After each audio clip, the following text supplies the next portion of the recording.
What's up, Sugar Bush? So sorry I didn't post this this weekend. Sunday was my birthday, and I just felt like, not really doing much of anything. So, but here we are, here to talk about a case you're probably familiar with, whether you know it or not. It's basically how the phrase "Dingo ate my baby" got popularized. Kind of a shitty way. I don't know, man. It's kind of a shitty thing to popularize someone screaming about their baby being eaten by a dingo, but that's that. I think today we're gonna do this awesome little shimmery, what is it? It looks like a purplish black, and then we're gonna use this lighter purple on top and see how that goes. Not sure how it's gonna go. I don't really plan these things out. We're just gonna wing it. Shout out to Emerald for note prep as well. Let's see here. Had to readjust our lights real quick. Okay,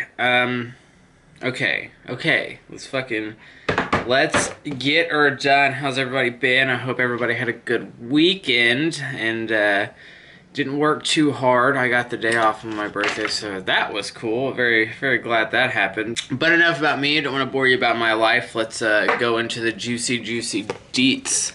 I really need to make that jar. Anyone want to paint me a jar and then send it to me for our shade names that we put in, and we just draw them randomly out and see what look we go for? I would be greatly appreciative. But anyways, on to the case. Alright, so the family we're looking at today consists of Michael Chamberlain, who is the father, Lindy Chamberlain, who is the mother, Aiden Chamberlain is a son, and Reagan Chamberlain is their other son. We're not going to be really focusing on the two sons. They don't really play a role in this. Who we are going to be focusing on is their daughter, Azaria Chamberlain, who was 2 months old at the time. So August 16th, 1980, the family enjoys, well, they're avid campers, so they arrive at the famous Uluru Rock late at night. Uluru Rock is also called Ayers Rock. It's just a place where people love the camp and, basically just explore, go hiking, things of that nature. So the next morning on the 17th, Michael takes the boys rock climbing, and Lindy takes young Azaria to a rock formation called Fertility Cave. Now, it's there she says that she was walking around and she could see, and there were prominent dingo sightings in the area, and she says she saw what she believed would be a dingo casing the baby, looking at it, making, basically sizing it up to see if it was good food. Now, Azaria at the time, like I said, was 2 months old. She was maybe 10 pounds. So as night falls, they gather around back at their campsite. They're actually now talking to other campers. Michael and Lindy are talking to Greg and Sally Lowe, who are another couple who have an infant. And at this time, Lindy is holding Azaria. Okay, I kind of like... At first it wasn't showing up very well. I just needed a different brush, but I do like that. I need a new brush now, though. Hold on. So while they're, in the area of their campsite, there have been notable dingo sightings. People have reported seeing them going through the garbage, this, that, and the other. Michael, in fact, was throwing bread at one, basically feeding it, and was scolded by the other members of his family. So it's not like there was no dingoes in the area. Like, it was a prominent area for dingoes. What was odd about it was that they tended to stay away from humans as much as they could. And Sally Lowe also said, she was followed by a dingo when she was putting trash away. So like I said, they're very prominent in the area. Again, they just tended to stay away from humans. So around 8 p.m., Lindy says she needs to put young Azaria down to sleep. She takes young Azaria over to a tent where Reagan is already asleep and lays her down. So roughly 10 minutes later, Lindy rejoins the rest of the individuals at the barbecue. And then a baby is heard crying from the area the Chamberlain's tent is at. And Lindy jumps up and takes off running in that direction. And then a few moments later, she cries out, my God, the dingo's got my baby." So Frank Morris is the first investigator on the scene for this incident. He shines a flashlight at the tent floor, and he notices blood and paw prints leading the way to the entrance of the tent. So nearly 300 men, women, teenagers, you name it, they hop in and they start helping search for baby Azaria. They're scouring the area looking for this young child. Now, Michael, the father, he is said to be seen as very calm, collected, very, timid, and in some accounts, he doesn't even join in on the search. He is reported as saying, she's probably dead now, I'm a minister of the gospel. Now, if you don't know, Michael was a pastor at Mount Isa's Seventh-day Adventist Church. Now, if you're one of my regulars and you watch my stuff, Seventh-day Adventist should sound familiar to you because the video we did on the Branch Davidians, which I will link at the end of this video, the Branch Davidians were a break-off of Seventh-day Adventist followers. They were a Seventh-day Adventist church. Basically, at their core, that's what they believed in. So basically, they were doomsdayers. So they believed that, I'm sorry, go back and watch that video. We're not talking about the Seventh-day Adventists. But Michael was a pastor at a Seventh-day Adventist church. So dingo tracks are found during the search, but nothing that really, in like a few places, it looks like something was laid down, but there's nothing that really indicates that Azaria was taken by a dingo or, you know, anything of the sorts. And there's really not any other evidence found. So investigators assigned to the case had differing opinions on the validity of the dingo story. Inspector Michael Gilroy actually believed the Chamberlains that Azaria was taken by a dingo. John Lincoln disagrees, though. He states that there's no possible way a dingo could carry a 10-pound baby in its mouth for that length of time. If my research is correct, a dingo is really just a dog. It's like a coyote here. It's not a giant wolf. My friends in Australia, correct me if I'm wrong, but it's basically just the size of a normal dog, if not smaller. And to prove his point, he fills a bucket full of 10 pounds of sand and carries it in his mouth, and, you know, he can't carry it less than a minute. And this was to prove that his theory was correct. Frank Morris, who was another investigator on the scene, he really didn't give any insight to the public of what he believed. He tried to remain impartial, never really giving his statement. There was also another investigator, but can't really find any information on him. So a week after Azaria was taken, a man by the name of Wally Goodwin travels back to Ayers Rock to investigate and take photos, and he ends up finding shreds of clothing that are covered in blood, as well as a diaper. On August 28th, Detective Sergeant Graham Charlwood is placed as head of the investigation team. He ended up finding some odd information in some of the files that he looked through. Gilroy had reported that Lindy, Gilroy was the previous investigator, had reported that Lindy had taken baby Azaria to the doctors dressed in all black, and this caused the doctor to look up the meaning of Azaria's name, which he found it meant allegedly sacrifice in the woods. But Azaria actually means whom God aids, which makes sense considering the parents' religion. So, you know, he was going through this case of, like, opinions, basically. Like, that would have been a real easy one to dispel, you know, kind of just do your research. Don't take a doctor's word for it. Just because they're a doctor doesn't mean they're trustworthy, I suppose. So the newspaper, the media storm about this, pushed this narrative that the Chamberlains murdered their daughter for some religious practice, some kind of religious, you know, sacrifice killing, basically. They also tried to spin a narrative that the Chamberlains had ties to the Jonestown Massacre. Don't know what the Jonestown Massacre is. I actually did another video on that, which I'll put at the end of this video. And it didn't help, you know, because basically this was all because of the religion. You know, I think Seventh-day Adventists are fucking crazy, but if they're not responsible, you know, if they're not the culprits of this crime, there's no reason to fucking spin that narrative. But I understand, you know, the media like it, how it looks, and they're probably getting sources from a bunch of different randos.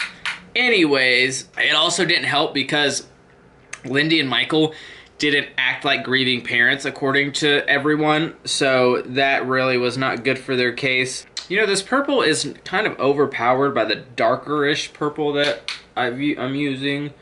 I'm really just trying to make it pop out a little bit at least. I mean, it looks a little lighter up here by the brow. So October 1st of 1980, Charlwood, he interviews the parents individually for hours, feels like ever. He tries to convince Lindy to be hypnotized so she can recall more events that had taken place during the camping trip, but she refuses to, saying the church wouldn't allow it and I wouldn't do it. God slew Saul for that. Do you know Saul and the Witch of Endor? So basically her religion would not allow her to be hypnotized. What a boring religion, dude. So the first inquiry began December 16th of 1980, a couple months after the parents were interviewed.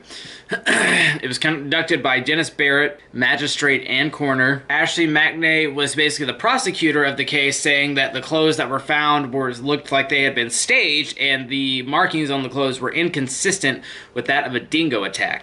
Despite the evidence, though, Barrett agreed with the Chamberlains' recount of events, stating that they were innocent. But a year later, a second inquiry is opened up on December 14th of 1981 by coroner Gary P. COVEN, and during the investigation of the Chamberlains' home during this inquiry, blood is found inside the Chamberlains' family vehicle, and it's been tested, and it's basically the blood of an infant. They said that the damage on the clothes was more consistent to being cut with a pair of scissors than it was with a dingo attack. COVEN charged Lindy with murder and Michael an accessory to murder. Basically, they stated what they alleged happened was that they were in the front seat of the vehicle and Lindy cut 2-month-old Azaria's neck open with a pair of scissors. You can find the full stuff about the trial online if you'd like, but basically, Lindy spends a couple years behind bars, and it's shitty because she actually really didn't do it. The investigators, the blood they found inside their family vehicle was actually a cleaning chemical they mistaken for blood splatter. And you know, whatever, you know, they were religious nut people. Like I said, Seventh-day Adventists, they're fucking doomsday people. They're out of their mind. Don't really give a shit about them. But if they were innocent, they didn't do it, which I believe they didn't do it with some more information I'll give you here in a minute. It's definitely shitty. You know, she lost 3 years of her life being behind bars. At the time of the trial, she was actually pregnant with another child, and that baby was born behind bars, all because investigators mistook chemical cleaner for blood splatter, and then testing said it was conclusive with the blood of an infant. I don't know about all that. That's sus. I think, my personal opinion, there was a narrative that was being spun by the media. It said that 77% of Australians believe that the Chamberlains had something to do with the death of their daughter. As well as people judging her, saying Lindy was dressing too provocatively for the trial. She was literally just wearing like a sundress. Like, what the fuck? I think that the media, the investigators were also being pressured by the media storm, because this was a media storm. This was a worldwide thing. You know, the whole world was watching, as well as other outside factors for them to push for a conviction, which is shitty because that's not how the law is supposed to work. You don't want someone's life isn't in the hands of the other people, outside forces. It's in the hands of the prosecutors and the evidence.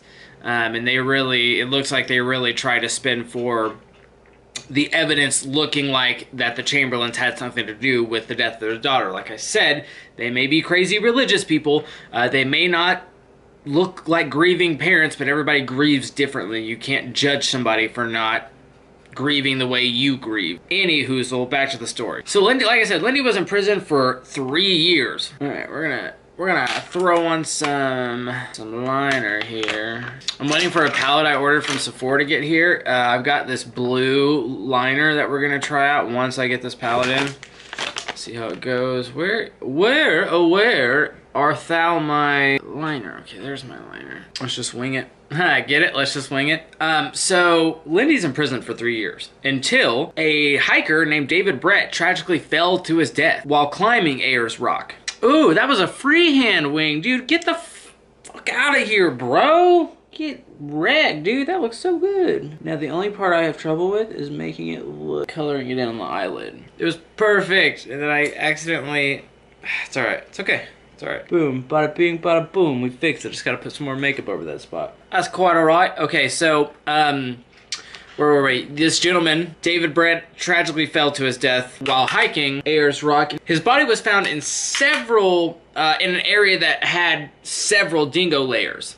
And while investigators were doing their job in investigating, they find baby Azaria's jacket. So it was basically hard evidence saying that the parents had nothing to do with it. And if they did, they would have had to have traveled, known where this dingo lair was, and planted evidence there, and that's just not likely.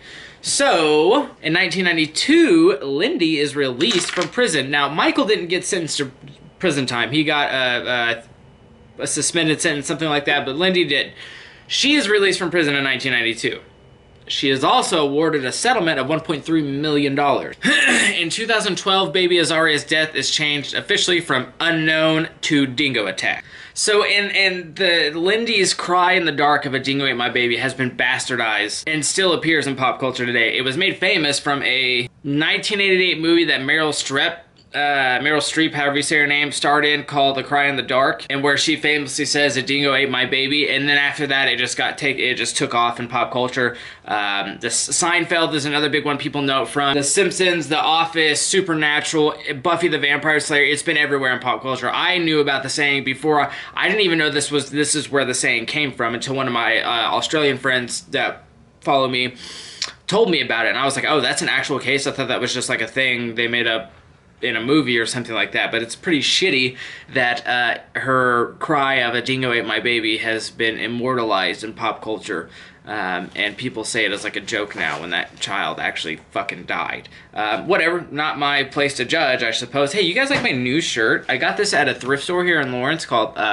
Mass Underground. So if you're ever in Lawrence and you want badass thrift store finds of like cool band tees and just like deep cut band merch, Mass Underground's the way to go. But it's an Infest shirt, who is a great band, and it says Nazi Killer, and it's got Hitler in the crosshairs. We love killing Nazis in this house. But yeah, that is the story of the death of 2-month-old Azaria Chamberlain, widely regarded as the dingo ate my baby case. Like I said, if you want to, you know, the media said they had ties to Jonestown, which probably not true at all, most likely. But if you want more information on Jonestown, on what that is, if you don't already know, I did a video on it. I'll put it in the title cards at the end of this video.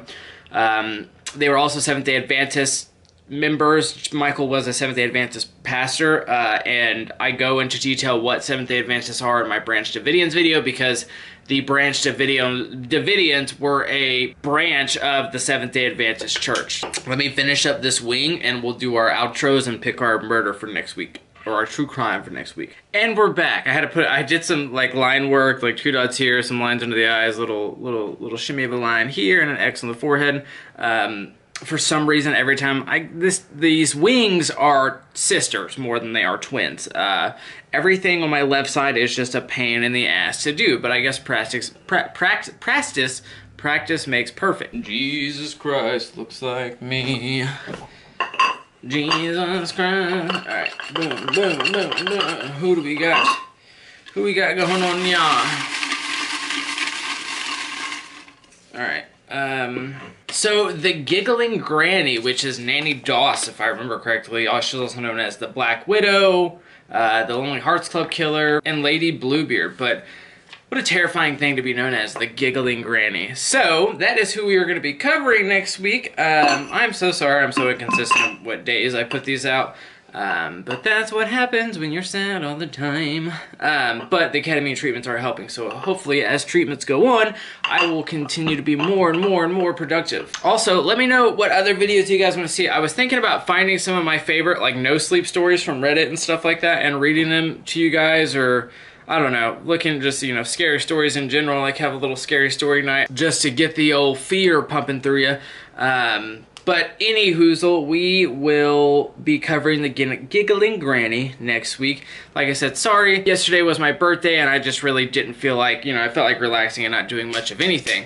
But anyways, I will see you guys next week. We'll probably do another mental health check-in this week. I did one earlier about the, you know, going over the ketamine treatments. My plan is to talk to my doctor and see if he's okay with, like, me filming him and him asking, you know, saying what ketamine treatments actually are and how they affect your brain, how they affect, you know, they deal with PTSD, depression, and stuff like that. If that's something you guys would be interested in, let me know. He's a really great guy. I think you guys would enjoy him a lot.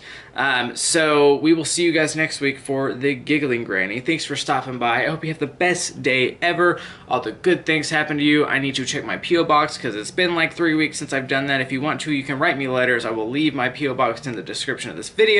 I would love to hear from you. Follow us on Twitch where we stream just about every day. We've been playing a lot of Cyberpunk lately. Check out my podcast, Snacks Packs SNAXPX. We're talking about space this season. If you could, please leave a like and subscribe on the subscribe and review on the podcast. That's how we get it in front of more people. I would appreciate that so dearly. I will link all my other social medias in the description of this video. Thank you guys so much for stopping by. I hope you have the best day ever and all the good things happen to you. Please be kind to others. Most of all, please, please, please, please, please be kind to yourself. I will see you guys soon. Bye-bye. I know, baby.